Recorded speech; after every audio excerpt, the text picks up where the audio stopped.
Yuk kita siapkan hati dan pikiran untuk mendengarkan firman Tuhan.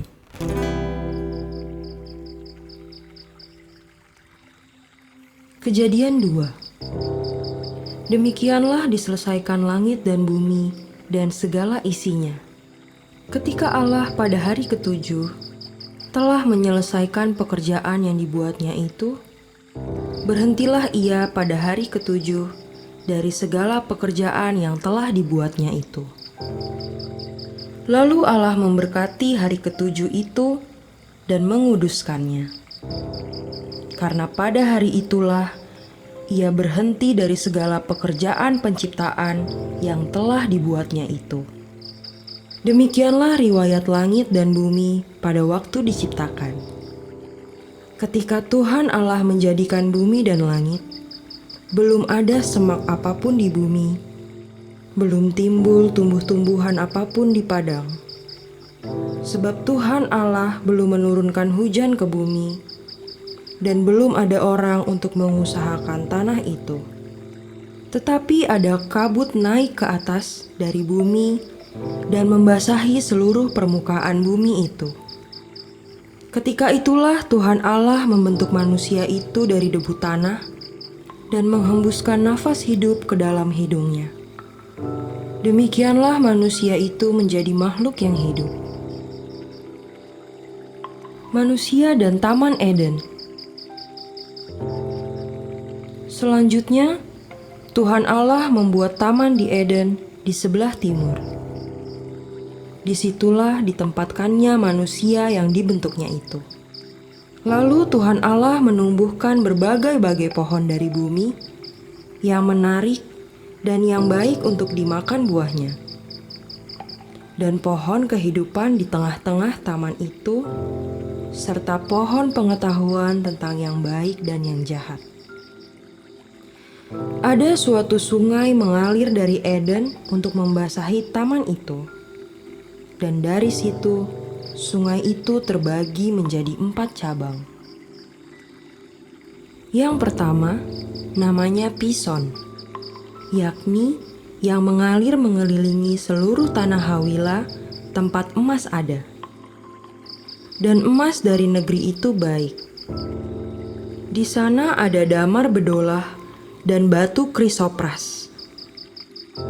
Nama sungai yang kedua ialah Gihon, yakni yang mengalir mengelilingi seluruh tanah Kush. Nama sungai yang ketiga ialah Tigris, yakni yang mengalir di sebelah timur Asyur, dan sungai yang keempat ialah Efrat.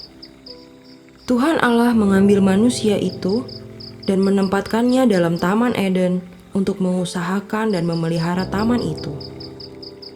Lalu Tuhan Allah memberi perintah ini kepada manusia. Semua pohon dalam taman ini boleh kau makan buahnya dengan bebas. Tetapi pohon pengetahuan tentang yang baik dan yang jahat itu, janganlah kau makan buahnya, sebab pada hari engkau memakannya, pastilah engkau mati. Tuhan Allah berfirman, tidak baik kalau manusia itu seorang diri saja.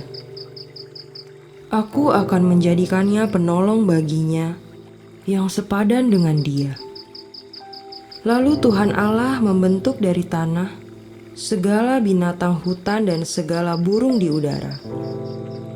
Dibawanyalah semuanya kepada manusia itu untuk melihat bagaimana ia menamainya.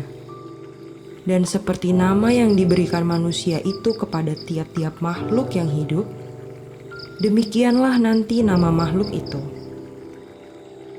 Manusia itu memberi nama kepada segala ternak, kepada burung-burung di udara, dan kepada segala binatang di hutan.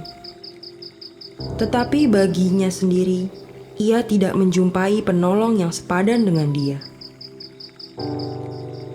Lalu Tuhan Allah membuat manusia itu tidur nyenyak.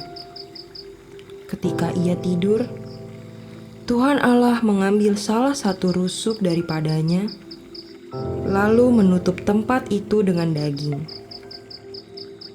Dan dari rusuk yang diambil Tuhan Allah dari manusia itu, dibangunnyalah seorang perempuan. Lalu dibawanya kepada manusia itu. Lalu berkatalah manusia itu, "Inilah dia, tulang dari tulangku dan daging dari dagingku. Ia akan dinamai perempuan, sebab ia diambil dari laki-laki. Sebab itu seorang laki-laki akan meninggalkan ayahnya dan ibunya dan bersatu dengan istrinya, sehingga keduanya menjadi satu daging. Mereka keduanya telanjang, manusia dan istrinya itu. Tetapi mereka tidak merasa malu."